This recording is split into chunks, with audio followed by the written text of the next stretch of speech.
So, question from Andrew about commas in prices. I think it was a dot, but if it wasn't, that's just a typo on me. So, not 100% there, but I'm pretty sure it was a dot. But yes, prices need to have periods and not commas. So, if there's not a dry run, so please file bugs on all these open source libraries that I showed if for some reason there's a feature that isn't out there. As I'm documenting these, if you go to the Python client library and you can click View Source, and then within there are sub-tabs. There's a Changes sub-tab. I've made probably 10 commits in the last 5 days because as I'm documenting it, I'm finding things I'd like to document aren't necessarily there. So as we make this big documentation push, a lot of these missing features are going to show up. Stop sharing my screen.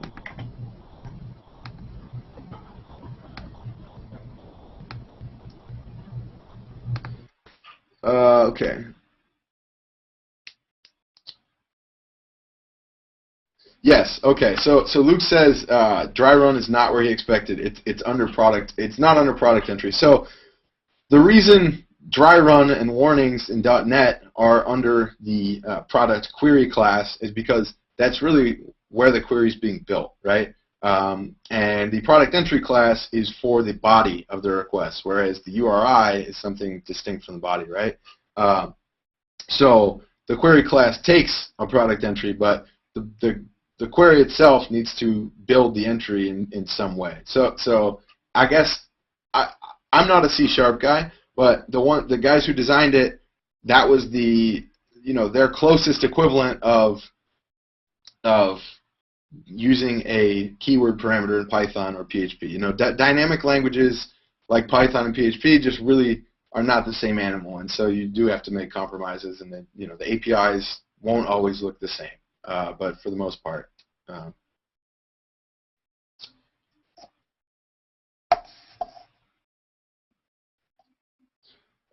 Andrew, your question about 1 meg cap. How do you mean request? So you mean request size like headers plus payload?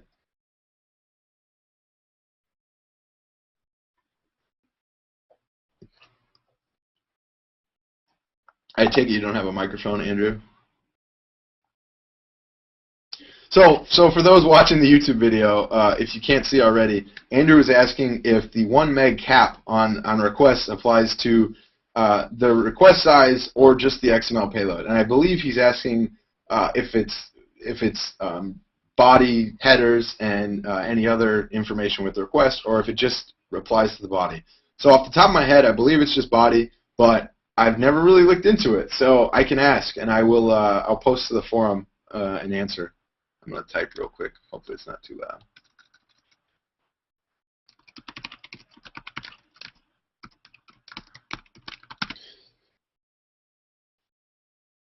No. So the next question Andrew's asking is, if he gzips the request, will that change things? No. We're going to be able. So as with feeds, you can also send zipped feeds. So we're gonna be able to detect the way you zipped it, and if the way we've detected you've zipped it doesn't actually unzip, then we're just going to reject the request, and there'll be either a generic error or there'll be a specific error. I'm not sure off the top of my head if there is couldn't unzip error, but we'll just reject the request and tell you, like zip it in a better fashion. But for the most part, we're not going to have any issues unzipping it. There are pretty great libraries out there for doing that, and internally we don't have issues with it. I got you. Yes. So the next question Andrew's asking is, if I zip it and it ends up as 0.9 megs, but when it's unzipped, it's 2 megs, will I still be under the cap? Yes. All we care about is what's going over the wire. When you're talking about quality of an API, one of the issues you want. All right, hold on one second. So thanks, Jasmine, for all your help. She's got to go. She's +8 from me right now, so it's late for her, but it was great to have your help here, and have a great day. So anyway, so back to Andrew's question. The quality of the API, you're really worried about how fast requests come in and how fast it takes to receive them, right? and then how fast you can send a response. So the issue is just the size, the speed that it's going to take for you to send that 1 meg. We don't care about anything after that. Once it gets there, it gets there. It's not processing 1 meg, processing 2 meg. It's not that hard. It's pretty small size. However, sending it over the wire is the bottleneck there, right? And so we don't care if it unzips to 2 megs. Question from Luke. I mentioned quota limits. What's the limit? By default, I don't know the limit off the top of my head. It's always changing. We don't publish it for a reason, because it's changing, because it's subject to change, etc. But what I'll say is, if you need more quota and you're not doing something malicious, we'll give you more quota. So, if you run into it, then just let me know. Post it on the forum or get in touch some other way, and we'll increase your quota. But the quota is in such a way that unless you are, one of the biggest internet retailers in the world, you probably won't have to worry about it. But, like I said, there are channels for you to get your quota increased if there is a use case for it. So don't be worried about that.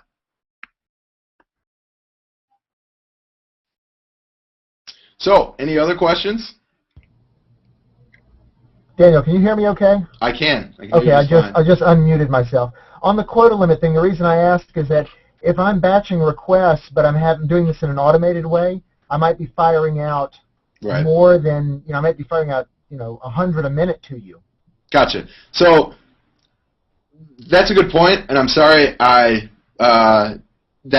glazed over on that. There are 2 different types of quota. There's a daily quota, and that's really just what I was talking about. But there's also like a QPS quota, right? You guys know what denial of service attacks look like, right? And so to protect against that, any service is going to have some sort of QPS limit. And so, like Luke said, if you do send off 100 batch requests in a minute, you may get dinged for QPS. So a few things you can do. One is, and I don't recommend this, but one, if you don't have any cap or any sort of guard against how quickly you're sending requests relative to each other, like 4 in the same second, if your system allows it, then you should have an error catch where you're going to see the error corresponding to, it's something like internal reason exceeded quota. It's on the error code list, though, in the documentation. But have some catch, and then just do exponential backoff. So you sleep a second, make the request again. Okay, it didn't succeed, double the time. Okay, so then we go up to 2 seconds, right? And just do an exponential backoff. And obviously, exponential growth is pretty fast, so you don't want to back off infinitely, right? You don't want to back off until 2 to the 100th second, right? You have some safeguard in there, but up to a certain threshold, that's really your best bet. But I would say have some sort of throttling. If you're running in more than one process, have some sort of shared queue or a set of shared queues where you can see, how quickly you're doing that. But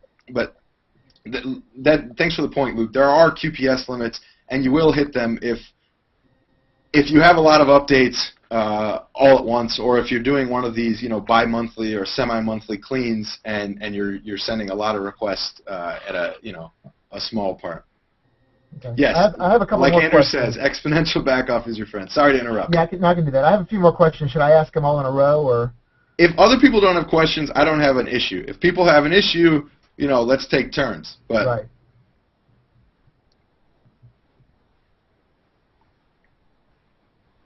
So it sounds like it's all you. Right, good. Okay, so MCA. Yep. We just had the joy of that. Actually, I have another quick one. I mean, you said they're human over there, right? So, yes, ops, yes. I requested the MCA account. They declined it. They don't give you a reason. Then after you got it passed for me, I requested they re-establish API whitelisting. They declined that too without a reason. So, that's a process that's still being straightened out. The number of API users is much higher than the number of MCA users. So, I chatted with the ops folks about that, and it was really just a miscommunication in process. You're sort of helping us dog food the process in some ways, right? Okay. But, for the most part, if all else fails, I'm your support channel or my peers within the commerce team. But that shouldn't have happened. I'm sorry it happened, but it's a process that's a little less clean than the overall API process. Well, at least they declined me quickly. Sure. They didn't make me wait like a week and then decline me. Right. On the MCA, it looks like the verify claim of the sub-account URLs is a manual process. Is that right? So, yes and no. If you're literally verifying a URL with Google for the very first time, yes, it's a manual process, and it doesn't have to be that manual. Like a lot of the times, they'll give you some like hex digest, and you say, put a page at a URL / this long link with a particular token in it, and that's sufficient for verification. So you can script a lot of that process and take the human part out of a lot of that.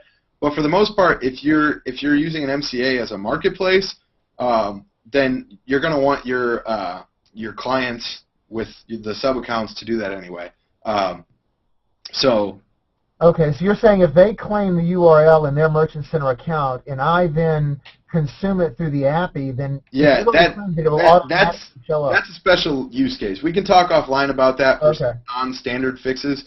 But for new accounts you're creating, if you're using a URL different than the URL on the parent, then you will need to verify. If you are using the URL on the parent or some subdomain or something like that from the parent, you don't have to worry about it. But well, these are URLs for these are private URLs that they have owned and purchased. So they're going to be different domains. Yep.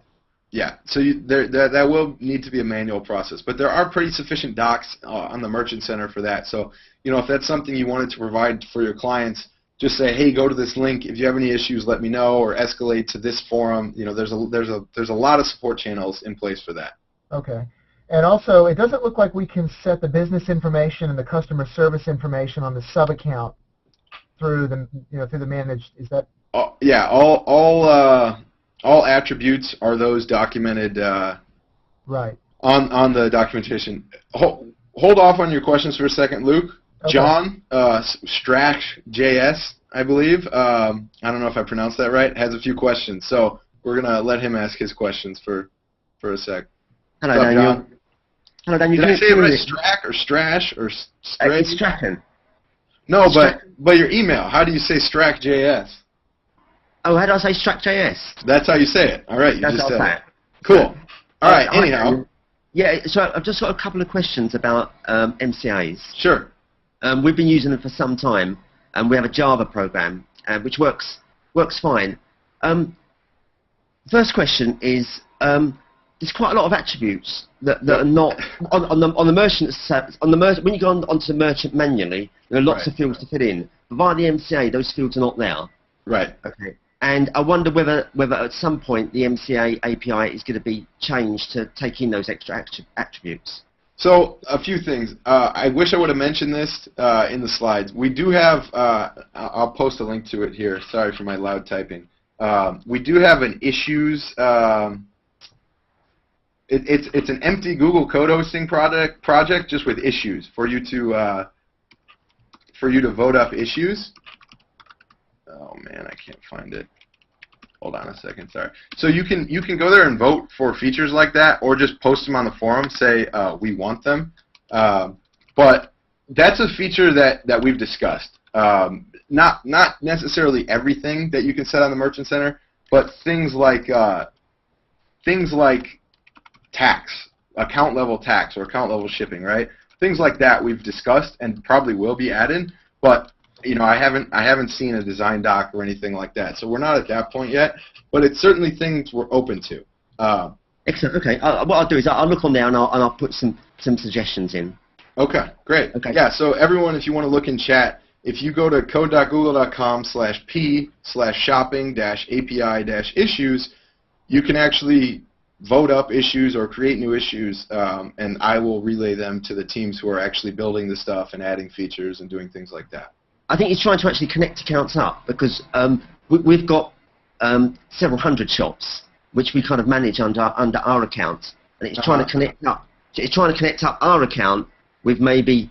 So you're saying they're not managed by the MCA, but you'd like to inherit them programmatically? Inherit is a good word. Yeah. Okay. So for example, we have shop. We will actually. Sorry, a shop may not be registered as a merchant, but we will actually set them up via our API. So yeah. So I guess I'm a little confused at what you're asking there. So they are managed by their account is managed by the MCA account. That's correct. But exactly right. And what is it that you'd like to do? You'd just like to set account level settings for them, is what you're saying? Yeah. I'll give you an example. Say someone actually has a real shop, right? Okay, with a real location. Now it'd be fantastic to be able but they haven't got a Google Merchant account, so we're managing their products for them. Gotcha. What we'd really like to do is to upload them and connecting up with their address, so that if they're using like local. Yeah, exactly right. Yes. Okay. We just launched support for local products. It's a little bit of a fragmented process. What they need to do, they need to sign up for a Google Places account. And I can let me try to find a link for this. You can keep talking, and I'll try to talk while I'm Googling for it. But they need to sign up for a Google Places account, and then they can actually link that. But it's not exactly easy to do with the API yet. But it's something we're looking into. We are launching a new feed to manage local product data, though. But there's still, like I said, a bit of fragmentation. Let me find it. Nearby stores, create an account with Google Local Shopping. So here is a relevant link. I didn't read it, but I read the headline, so I think it's the right one. Yes. So there is a track of related Merchant Center posts about it. But there's no great way through the API to just specify it. But it's something that we're really hoping to make less fragmented. But I think that may require something like a Google Places API, which doesn't really exist in the capacity that you'd like it to. Right. Thanks so much for answering that question. Sure. Okay. My second question, I think, is tied into our account in that we can update our MCA accounts, but we can't create any new ones. We seem to hit a limit. Okay. Sure. We have a manual workaround at the moment. Okay. Presumably one day that'll be resolved, and we'll be able to create more accounts. So the MCA quota is not the same as your items quota, or account level items quota, and even that stuff can be a pain sometimes, as Andrew knows. But MCA quota, they actually look at your account before they approve more quota, and then they say, like, if you have a bunch of accounts that aren't being used, then please delete them, or things like that. If you want to email me offline, we can sort of deal with this. I don't know what your current account limit is, but we've sort of for marketplaces sort of backed off on the original quota and supplemented it a little bit, though. Like I said, it's really case by case. Right. Okay. I suspect what's that? No, I suspect we've got a couple of sub accounts which are empty. And maybe what we need to do is go around and have a bit of tidy up and delete those. Yep. Which might then help the quota. Right. Yeah. If you're getting to that point and you have a bunch of accounts that are full of data, then obviously it's pretty clear cut. You just need more accounts. But if you're using it as a test account and then you leave some of the accounts that you created while testing just around, then it's a little more involved decision. Excellent. Thanks so much for answering those questions. Sure thing.